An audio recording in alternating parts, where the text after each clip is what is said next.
In this lesson, I've got just a few more things to talk about before we actually, and believe it or not, actually get into building our WEC project. We're finally going to do it. Let's get going here. The next step for us, we have Final Cut Pro.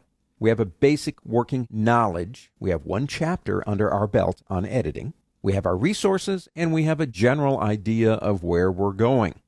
Now, the power of the mind is what's going to help you here. It's called mind mapping. Let me give you a couple of examples before I show you one for us.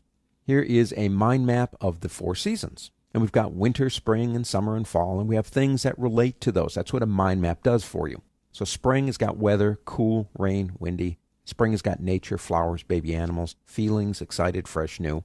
Mind map. The next one might make a little better sense to you. And it's like planning a trip to London.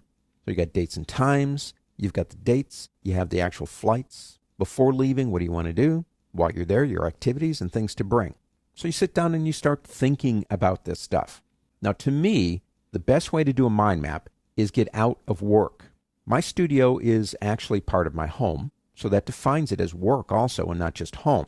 A lot of things can happen. Clients can call me. My wife can ask me to take out the garbage. So I go to my favorite local bistro. It's a little coffee shop. Love this place. It's not too far from where I am. I can walk there. And basically they open at 5. I get up about 4:35. So it's a perfect thing. I come in. I order my coffee of the day. And they have the best chocolate cake. And nothing tastes better than a big piece of chocolate cake at 5 o'clock in the morning, I want to tell you. A pencil, an eraser, paper so you can see if your idea is going to fly, pun intended, and don't forget to bring both sides of your brain, left and right creativity.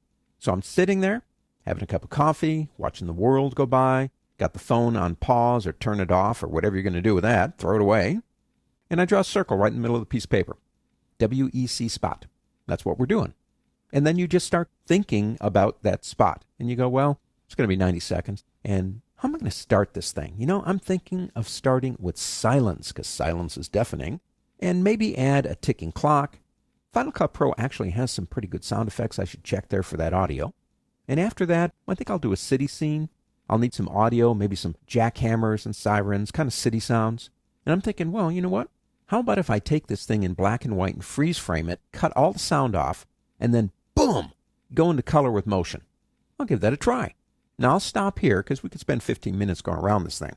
Each one of those lines going off the center doesn't have to be about one scene. It's just ideas about what you want to do.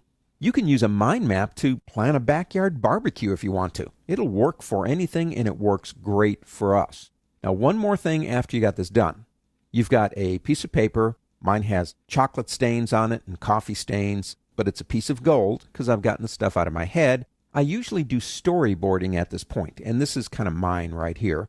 Scene, project code, graphics, content, resources, and transition. And so I put in a scene number, 001. It's going to be 5 seconds. My project code would be the same for all the scenes.